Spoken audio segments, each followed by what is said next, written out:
नमस्कार दर्शकों, आवाज इंडिया में आपका स्वागत है। महाराष्ट्र में विधानसभा चुनाव की घोषणा हो चुकी। बीजेपी के राष्ट्रीय प्रवक्ता सुधांशु त्रिवेदी मुंबई में आयोजित प्रेस कॉन्फ्रेंस में राज्य और केंद्र सरकार की उपलब्धियों को गिनाया। वहीं केंद्र और राज्य की विपक्ष पर अपना अंदाज में जमकर निशाना साधा। उनके निशाने पर चुनावी राज्य महाराष्ट्र के विपक्षी गठबंधन महाविकास अघाड़ी था। बीजेपी प्रवक्ता ने महाराष्ट्र का जिक्र करते हुए कहा कि एनडीए सरकार के नेतृत्व में राज्य ने विकास के नए कीर्तिमान स्थापित किए। महायुति सरकार के प्रयासों के चलते राज्य में रिकॉर्ड निवेश आया। उन्होंने उद्धव ठाकरे पर निशाना साधते हुए कहा कि उनकी सरकार में राज्य में कोई नया निवेश नहीं आया। यहां तक कि जो निवेश पहले से था वो भी प्रदेश छोड़कर जा रहे थे। इस चुनाव में भारतीय जनता पार्टी और एनडीए चार मुख्य बिंदुओं को केंद्र में रखकर हम जनता के समक्ष जाएंगे। सुरक्षा, समृद्धि, समरसता और स्वाभिमान। आप सभी जानते हैं कि हमारी सरकार आने से पहले एक दौर था जब 2019-20 में महाराष्ट्र में हमारी सरकार थी, तो इन्वेस्टमेंट के मामले में महाराष्ट्र नंबर 1 था। 2-2.5 वर्षों में महाविकास अघाड़ी की शासनकाल में महाराष्ट्र पीछे चला गया और कर्नाटक और गुजरात आगे निकल गए। 2023-24 में एक बार पुनः 1,25,000 करोड़ रुपए का इन्वेस्टमेंट महाराष्ट्र में आया है और मात्र 54,000 करोड़ का कर्नाटक में आया है। आप समझ सकते हैं कि हमारी सरकारें होने न होने से विकास पर क्या प्रभाव पड़ता है। महाराष्ट्र में हमारी सरकार ने विकास की नई ऊंचाइयों की तरफ आगे बढ़ते हुए भारत का सबसे बड़ा टर्मिनल वधावन पोर्ट 76,000 करोड़ रुपए की लागत से बन रहा है, जो विश्व के 10 सबसे टॉप 10 टर्मिनल्स में से एक होगा। नागपुर से मुंबई तक की एक्सप्रेसवे हो अथवा सेमीकंडक्टर का जो चिप का प्लांट और सेमीकंडक्टर फैब्रिकेशन का प्लांट जो मुंबई में बन रहा है 15,000 और 10,000 करोड़ की लागत के साथ, अथवा इलेक्ट्रिक व्हीकल्स के लिए और हाइब्रिड व्हीकल्स के लिए नागपुर में 25,000 करोड़ रुपए की लागत का जो प्रोजेक्ट, ये दर्शाता है कि महाराष्ट्र एक विकास की नई ऊंचाई की तरफ जा रहा है। आज आपने देखा कि चाहे अटल सेतु जो एशिया का सबसे बड़ा सेतु है, अथवा रोपवे जो अजंता के पास बनी है, वो एशिया और दुनिया की सबसे बड़ी रोपवे में से एक मानी जाती है। इस ढंग से विकास के एक नए मार्ग पर आगे बढ़ते हुए महाराष्ट्र 500 बिलियन इकोनॉमी पार करके एक नया मुकाम हासिल कर सका है। सुरक्षा के संदर्भ में मैं कहना चाहूंगा कि महाराष्ट्र के हर नागरिक को याद होगा, एक दौर था जब 26/11 का हमला हुआ, पुणे में हमला हुआ, नागपुर में हमला हुआ, नासिक में हमला हुआ।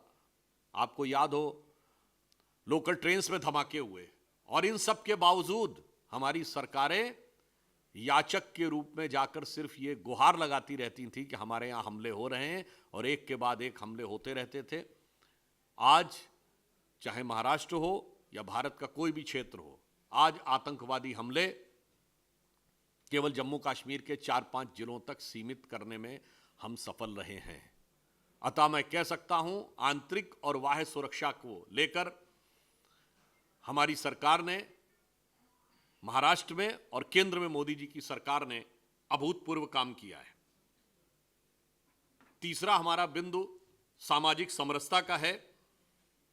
हमारी सरकार आने से पहले केंद्र में भी हमारी सरकार और महाराष्ट्र में हमारी सरकार जब पहली बार है, इससे पहले शायद ही किसी ने व्यवहारिक दृष्टि से दलित चैंबर ऑफ कॉमर्स का नाम सुना होगा।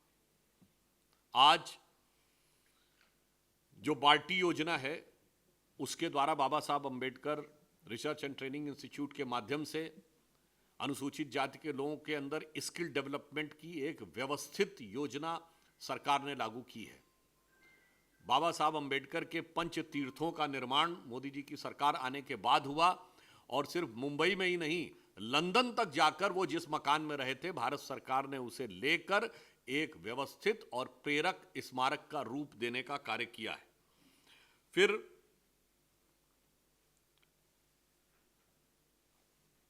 देहू से पंढरपुर तक का जो पालकी मार्ग था, उसको श्रद्धालुओं के लिए सहज आवागमन के रूप में, सुविधाजनक रूप से वो आवागमन कर सकें उस मार्ग पर, उसकी व्यवस्था हमारी सरकार ने की है।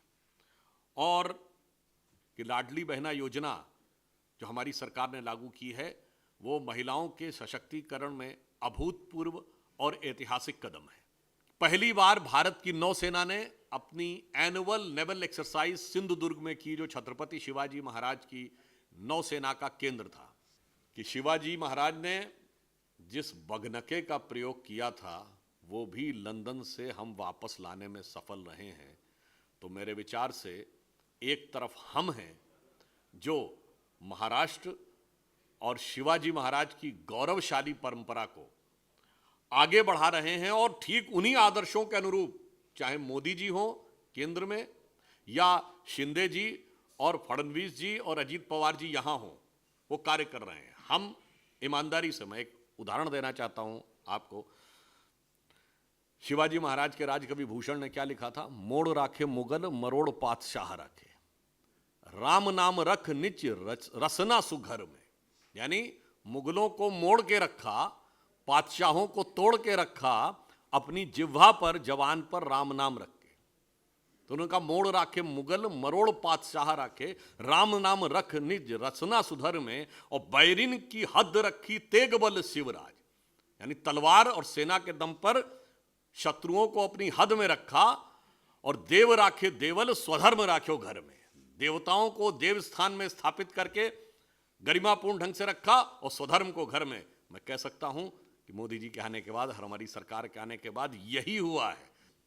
अभी आपने देखा उत्तर प्रदेश के बहराइच में जो घटना हुई है, मैं क्यों यहां जिक्र कर रहा हूं उत्तर प्रदेश के बहराइच का?